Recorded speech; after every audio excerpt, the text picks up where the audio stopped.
Hoje, uma apresentadora da Globo, Eliane Cantanheda, ela disse que a prisão do Bolsonaro é iminente. O passaporte apreendido quer dizer que a Polícia Federal quer prendê-lo. Ou seja, aqui se tem a ideia de que a oposição ao presidente Bolsonaro quer colocar ele a pecha de presidiário ou ex-presidiário para que ele fique com a honra maculada. Pois é. A grande questão que eu pergunto para você é: mesmo Bolsonaro sendo preso pelo judiciário, tendo sido colocado numa prisão pelas acusações que você está acompanhando, você perde o apoio ao Bolsonaro ou mantém o apoio ao Bolsonaro no caso de uma prisão? Por que eu estou perguntando isso? Porque saiu uma pesquisa da Veja. E uma pesquisa mostra que escândalos não abalam a popularidade de Bolsonaro. Pretendo ser candidato em 2026. Inclusive, essa pesquisa mostra que Bolsonaro teria um cenário de empate com Lula se a eleição fosse hoje. Saiu o tal vídeo que culminou nas ações contra Bolsonaro, prisão de assessor de Bolsonaro, e esse vídeo que está circulando nas redes está chamando muita atenção. Por quê? Porque nem de longe tem aquele condão de causar uma ruptura moral tão grande quanto aqueles casos escandalosos de corrupção que a gente viu durante a Operação Lava Jato, porque tem muita gente, principalmente os petistas, comparando a Lava Jato com a ação do judiciário agora. E eu, como advogado, eu posso lhes garantir, não tem comparação. Assiste o vídeo, você vai dar o seu ponto de vista sobre o vídeo que ocasionou aí a apreensão do passaporte de Bolsonaro e as ações do judiciário. Nós sabemos que se a gente reagir depois das eleições, vai ter um caos no Brasil, vai virar uma grande guerrilha, uma fogueira no Brasil. Agora, alguém tem dúvida que a esquerda, como está indo, vai ganhar as eleições? Não adianta eu ter 80% dos votos, eles vão ganhar as eleições. Todos aqui têm uma inteligência bem acima da média. Todos aqui, como todo o povo ali fora, tem algo a perder. Nós não podemos, pessoal, deixar chegar as eleições, acontecer o que está pintado. Está pintado. Eu parei de falar em voto em eleições tem umas 3 semanas. Vocês estão vendo agora que eu acho que chegaram à conclusão. A gente vai ter que fazer alguma coisa antes. Eu acho que não tem bobo aqui.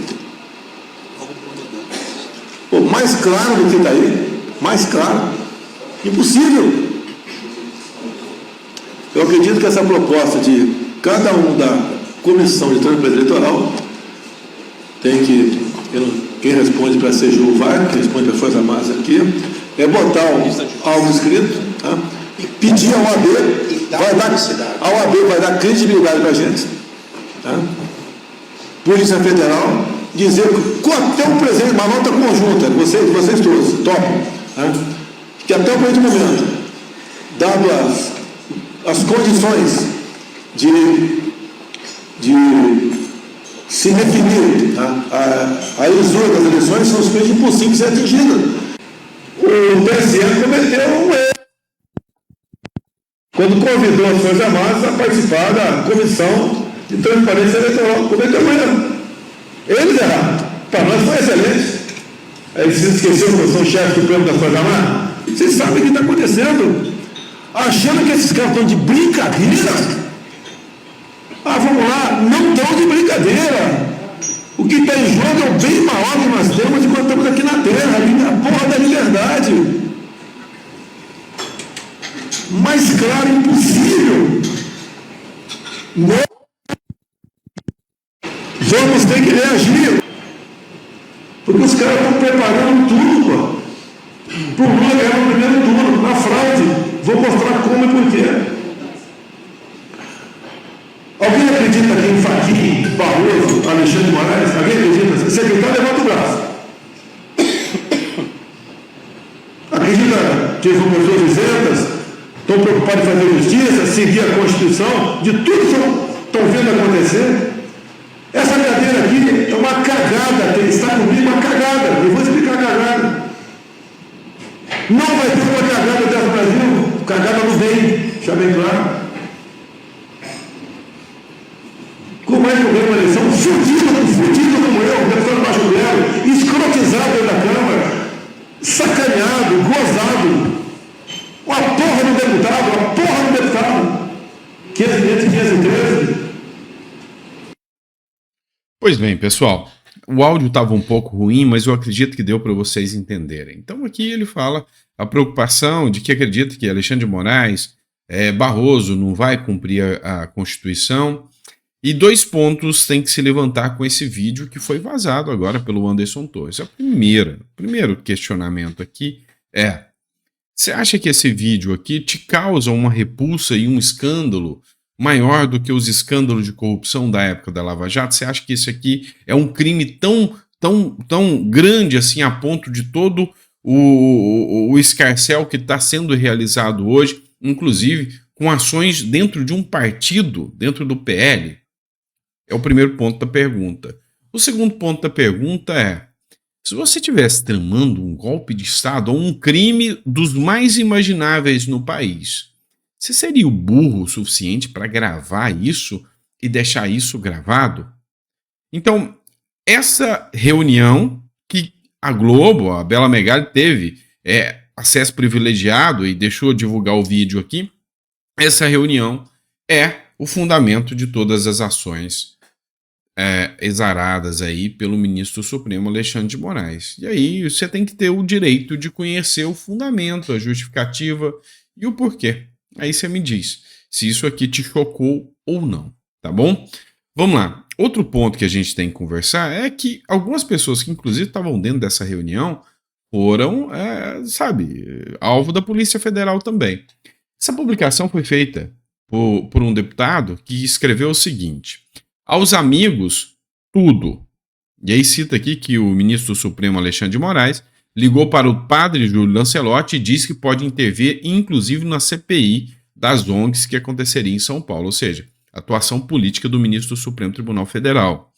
Já aos inimigos, a lei padre popular nas redes sociais é alvo de operação da Polícia Federal. Pois é, o padre, ele estava dentro da reunião ali que desencadeou toda essa ação. Eu não conhecia o padre, né? Eu não sabia quem era. Fiquei tomando conhecimento a partir dessa reportagem.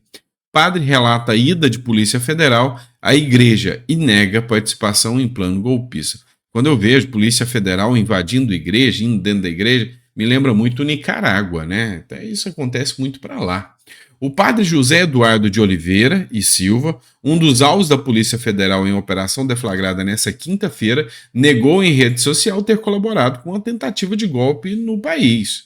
Romper com a ordem estabelecida seria fundamentalmente contra os meus princípios. Abaixo de Deus, nosso país está a Constituição Federal. Portanto, não cooperei nem endossei com qualquer ato disruptivo da Constituição. Na decisão que autorizou que a operação, o ministro Alexandre de Moraes, do Supremo Tribunal Federal, disse que o padre integrava o núcleo jurídico do suposto grupo golpista. O padre se manifestou e falou: olha, eu sou um padre, quando eu sou chamado para ir em eventos, eu vou e dos mais diversos tipos de eventos. Então, foi comunicado na questão de sacerdote e de padre, eu compareci. Até que teve essa busca e apreensão, essa investigação, que chegou até o padre. E está levantando um questionamento muito grande essa ação aí. A reunião, como vocês puderam ver, algo que, não assusta, pelo menos no meu ponto de vista. Eu não consegui vislumbrar em nenhum momento os argumentos ali suscitados pelo ministro do Supremo Tribunal Federal, Alexandre de Moraes, no contexto ali da narrativa. Então eu não consegui vislumbrar ali em momento algum atos executórios de golpe de Estado. Mas pode ser que tenha mais algum conteúdo que eu não saiba, que o Alexandre de Moraes viu e que o povo aqui não conseguiu ver aqui. Pois é. Quanto a essa questão de atos executórios, o Hélio Beltrão até fez uma participação na CNN onde ele falou da questão dos atos executórios aqui. Assiste um trechinho do vídeo aqui que vale a pena. Estamos falando muito de latim hoje, né? Operação Tempus Veritatis. E o Bruno falou do iter criminis, né? Que é a trajetória do crime. E é bastante interessante que, num caso de golpe de Estado, se considera que se consome o crime nos primeiros atos naquela direção. Então, eu acho que aqui a analogia seria, para voltar ao latim, em que ponto está o Rubicão, né, que Júlio César atravessou. A partir de qual ponto isso se torna um crime de verdade? Na fase de cogitação, não tenho dúvida que não há crime. Você cogitar algo sem tomar atos naquela direção não é crime. Então não se pode confundir, por exemplo, críticas, discurso exagerado, falas para o público interno, bravatas, com a execução propriamente do crime ou um planejamento na direção em que já poderia ensejar o crime.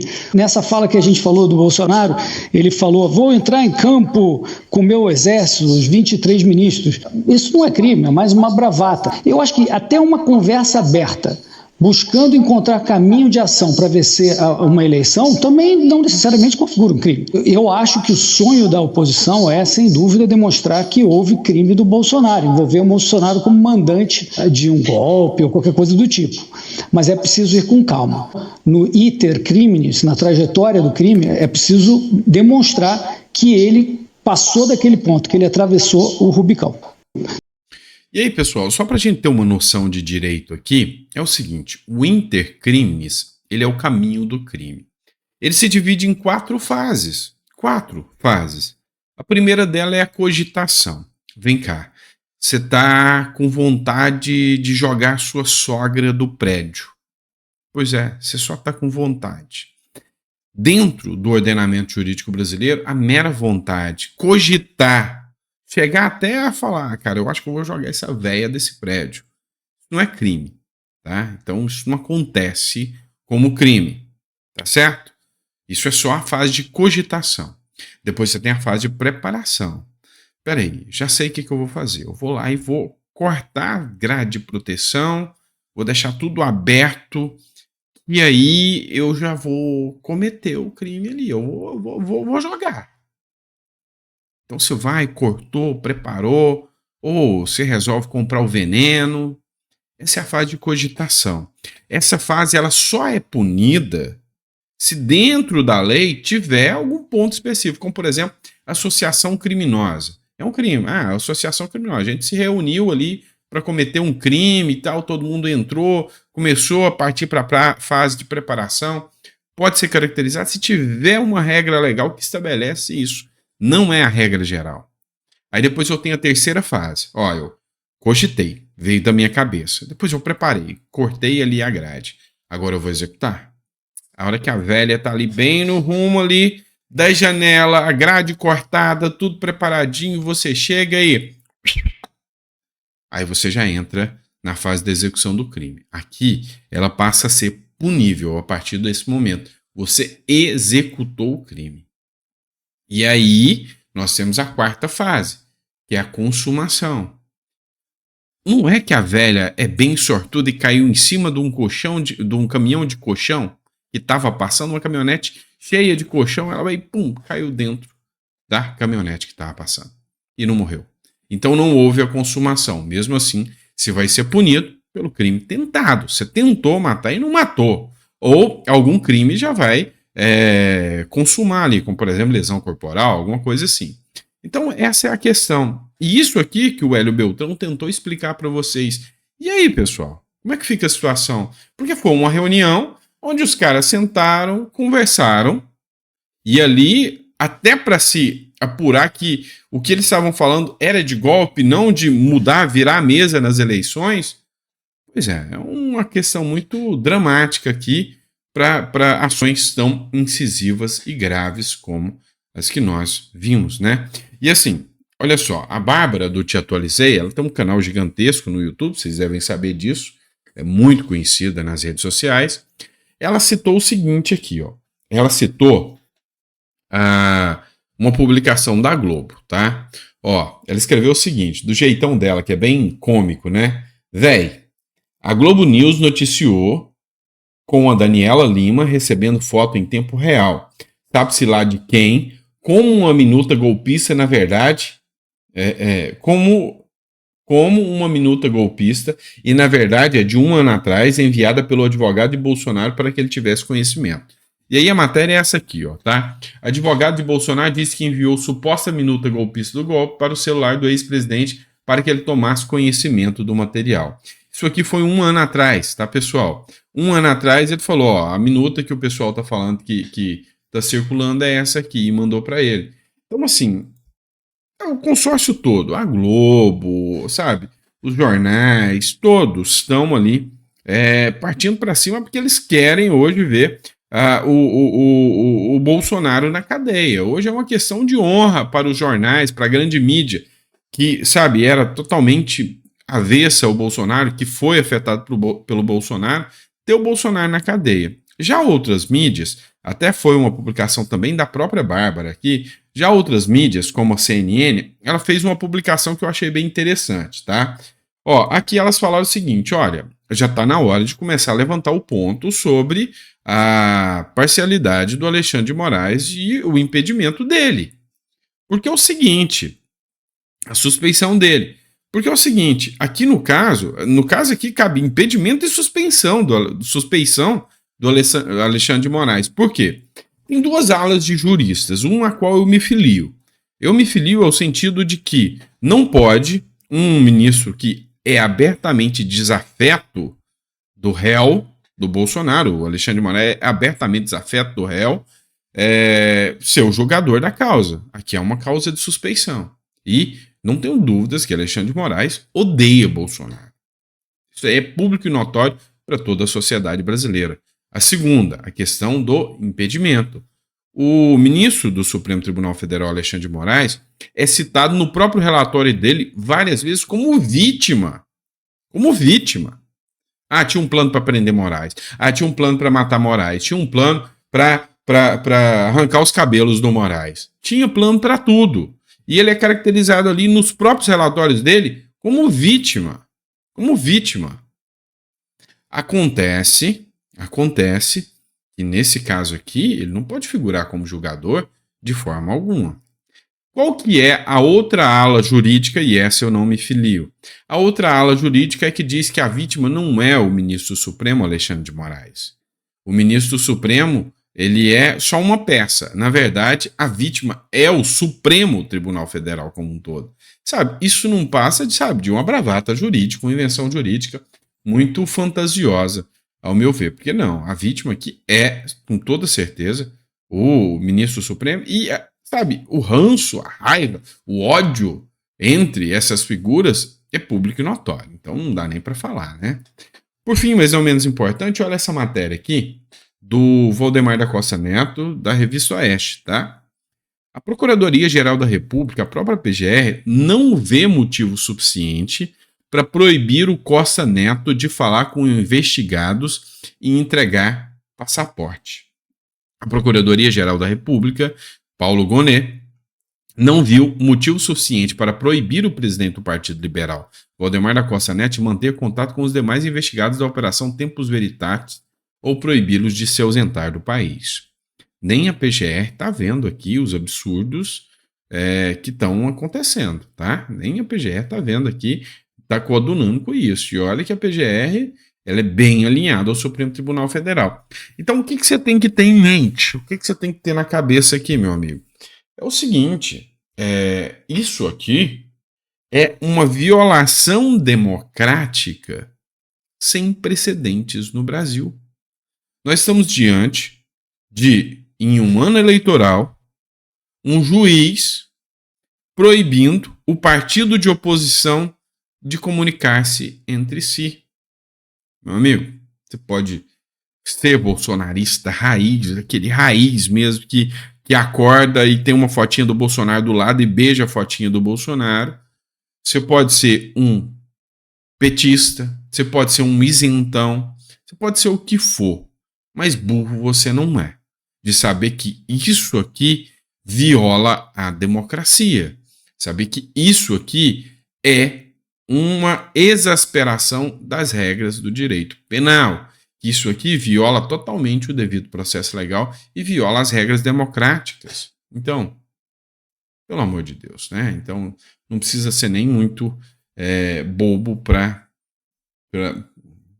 entender isso aqui. Não precisa nem de muita inteligência, tá? É isso, pessoal. Espero que você tenha gostado do conteúdo.